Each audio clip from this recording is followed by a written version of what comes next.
Pillars of Sand by Cody A. Goggin. Memories of the fall. Even the water tasted like poison. Milo never could understand how something that was supposed to be so pure and so important to life could suddenly become like venom in his throat. Sure, things had never been quite as great as his family had been promised in the beginning. It was also true that things had only gotten progressively worse from the very first day they had arrived in Crow Haven. But for some reason that Milo couldn't explain, he still felt a twinge of renewed disappointment with every realization of just how far things had gone, and just how hopeless the situation had seemed to have become. He couldn't even remember the last time he had smiled and meant it. He had passed by total strangers and wished them a good day with his teeth barred in some sort of snarl that they accepted as a grin. He laughed that strange, croaky gurgle that should have let everyone know that something was wrong. He nodded in agreement with almost everything anybody told him, just to shut them up and avoid any possible conflict. Even if he had to move from one person to another with entirely different opinions, Milo would find himself agreeing with both. But that's how it was for everyone, so he supposed. Crowhaven had a way of draining the motivation out of you. Every ounce of energy and hope that Milo had reserved within himself had been emptied long ago. Maybe it was the night when the burglars came and murdered his mother in the shop that his family owned. Or, perhaps, it was the night that his father had vanished from that very shop a year later without any explanation whatsoever. Either way, Milo found himself alone at that damn register with a slight furrow in his brow as he watched the empty street outside, only glancing away occasionally to bear witness to the empty aisles of his store. Suddenly, as though to wake Milo from his daydream, the door opened and the bell rang as Dexter walked into the shop. Milo jumped at the sound, but the sight of his childhood friend brought a sort of cheerfulness to his mood. "They say it's gonna rain later," said Dexter as he brushed his long blonde hair out of his face, in turn revealing his blue eyes that always told Milo that Dex was up to something. "I heard," replied Milo, with a quick dash to the door to change the open sign to the closed position. Nobody was going to come shopping anyway. "I know you still got that damn hole in your roof. I figure you can stay at the hotel tonight." As he spoke, Dexter was twirling a small paper plane that Milo had attached to a string and hung from the ceiling. Dexter's parents had owned the hotel next door to Milo's shop for nearly as long as Milo's parents had owned their store. Jack and Mary Alucard were one of very few couples who remained unharmed in Crowhaven, even if nobody ever came to stay at their inn anymore. "I'll see if I can come up with the money for a night's stay," said Milo as he took a broom from the corner and began half-heartedly sweeping the floor. Dexter laughed in his familiar way. "You know that's bullshit, Milo. My parents would kill you if they heard you trying to pay them." "Maybe, but I don't feel right staying there without giving you guys something." "How about this?" said Dexter as he pulled a ragged blue sheet from a shelf and held it out to display the holes and mold that had overtaken it. Milo shook his head in disgust before taking the sheet and throwing it in a corner. "I don't know what we're going to do, Dex. I've had not one customer walk through that door in 7 weeks, and I still haven't heard word on Pop. The police say that after 4 months of searching, they can't afford to bother anymore. Can you imagine? Check the lakes, that's what they said." Milo collapsed into his chair and let out a sigh. In the dark, musty room, Milo could hear Dexter sigh just as deeply as he himself had. Dexter had been Milo's best and only friend for most of their individual lives. Both had grown up running back and forth from the hotel to the shop and using the buildings to their utmost advantage. Many a game of hide-and-seek had been played between them. Milo missed those days terribly. "You'll find Bill. He probably just needed a break from this place. We all could use a break." Dexter had tried the same excuses on Milo before, and neither one found it convincing anymore. It barely sounded like Dexter wanted to say it. "We both know that he's not coming home anytime soon," said Milo. "Besides, I hear Elite Industries has been taking the bodies they find on the streets and using them for the soldier programs. I don't even want to think about that." Elite Industries was known for its DSR program, or Dead Soldier Recycle program. The CEO of the company, Eris Deanira, had perfected the science nearly 6 years earlier. She was taking dead bodies and bringing them back to life under a sort of mind control, so that they could be used as soldiers to protect the city. Or at least, that's what they were supposed to be used for. As far as Milo was concerned, there didn't appear to be anything protecting the city anymore. It's illegal for them to use a body without getting permission from the families. You know that, said Dexter calmly, as if watching his every word. Maybe, but I don't trust them for a second. I'd sooner trust a snake not to bite me than to trust that place to obey the laws. Well, that's if your father, isn't alive. Now Dexter was obviously feeling uncomfortable. He had always been there for Milo, but his ability to have meaningful conversations about sensitive subjects was not particularly large. Yeah, was the only word Milo could muster. It fell from his mouth like a heavy sandbag. Several seconds of awkward silence later, and a few more of Milo gathering his things and pulling his coat on, and the two of them found themselves marching out the door and into a rainstorm that had started earlier than expected. As Milo was locking the door behind them, he heard Jack Alucard's voice call from the hotel porch down the sidewalk. "Milo Brisby, get your ass down here for supper. I won't hear you say no," said the older man in a rough but subtly gentle tone. "I'm coming," yelled Milo back before turning to Dexter. "I am grateful for this, Dex." Dexter just rolled his shoulders and began marching down the road towards the hotel. The dining room in the hotel was so familiar to Milo that he almost felt a part of the very walls himself. The decorations were exactly the same as they had been since he first met the Alucards. The ceiling was golden and swirled in intricate patterns. The walls were a beautiful variation of deep reds and deeper greens. The hotel had always reminded Milo of what a palace must look like in some far-off country. But time had withered some of the magnificence away from the entire building. Jack, Mary, and Dexter had all done their best to keep the hotel in the best state of repair possible, but with so few people coming to visit and no funds coming in, it had been hard on them to maintain it all.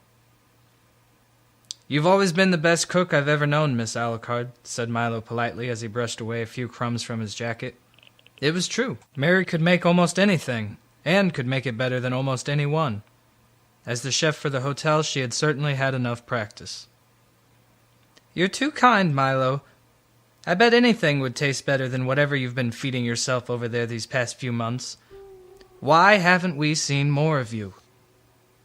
Milo knew the question was coming and had been hoping to avoid it all dinner long. But there it was, and now he had to come up with some sort of respectable answer. In truth, Milo had been spending much of his time watching the news and listening to the radio alone in his room to try and find any possible source of information on his father. He had taken notes and scribbled possible references all over his bedroom walls, but nothing important had yet become of it. "I've just been trying to clean up the shop. The place is a dump." At least Milo had told half of the truth. The shop was a dump. He had been able to keep it as close to how his parents had kept it for a good while after his father disappeared, but as things slowed down within their district, Milo had found it harder to keep up with the necessary repairs and upkeep. "Nonsense. I'm sure you keep the place perfectly tidy," said Mary, just a bit sarcastically. She wasn't quite the wild card that Jack and Dexter were, but she had a sense of humor that was all her own, and she loved keeping herself entertained. "I could help you fix that hole in your roof, Milo. I've got a few extra supplies laying around in the cellar. Have it fixed in a jiffy," said Jack quickly as he stuck his fork into a steak. "That's all right, sir. I've got the supplies just recently myself, and I was planning on spending the day fixing it tomorrow," Milo said quickly. It was a lie this time. He just didn't want Jack to see the rest of the mess that had become of Brisby's goods. It would have embarrassed him to have let his father's friends see what had become of this beloved store. "I hope so. You don't want too much water coming in. It causes mold, that does." Dexter and Milo exchanged a look and both smiled at the thought of the moldy sheets from earlier. "Milo and I are going to go play cards," said Dexter as he gathered the plates and dumped them into the sink. "Maybe I'll come and play with you," said the elder Alucard. "Well," stammered Dexter, "we might just watch the television. If we play, I'll call after you." Jack gave them both a searching gaze, but turned away knowingly before Dexter and Milo headed out through the side door and into a long hallway that led to Dexter's room. As children, Milo had run up and down this hall more times than he could count. It had been like a magical passage that led to fun and adventure. Now it seemed shorter than it used to, and the only adventure waiting on the other side of that last door was the strange conversation he knew he'd be having with Dexter. Okay, spill the beans, sparked Dexter as soon as the door had shut behind them. Why haven't you been around? I haven't even seen you leave your house in a week. You've been spying on me? Asked Milo passively as he went to the bed and sprawled out. Looking around the room, he could see all the things that made it obvious that the area belonged to Dexter. There were a few band posters on the wall, and a large Playboy centerfold posted on the ceiling above Dexter's bed. A guitar sat in the corner gathering dust, and a messy desk opposite that was covered in doodles and other drawings. Come on, Milo. I'm actually worried about you. You're being weird. Milo couldn't help but to laugh a little. Perhaps it was more just a giggle, but it felt good, and Milo almost laughed full-heartedly at the thought of his giggle. Almost. Dex, if something was up, don't you think I would let you, of all people, know? He said as he looked up to see Dexter brushing his hair out of his face. No, was all Dexter said. Really? Said Milo. All right then, fine. But you're not going to like it, and you certainly aren't going to agree with it. Dex looked intrigued, and Milo knew it right away.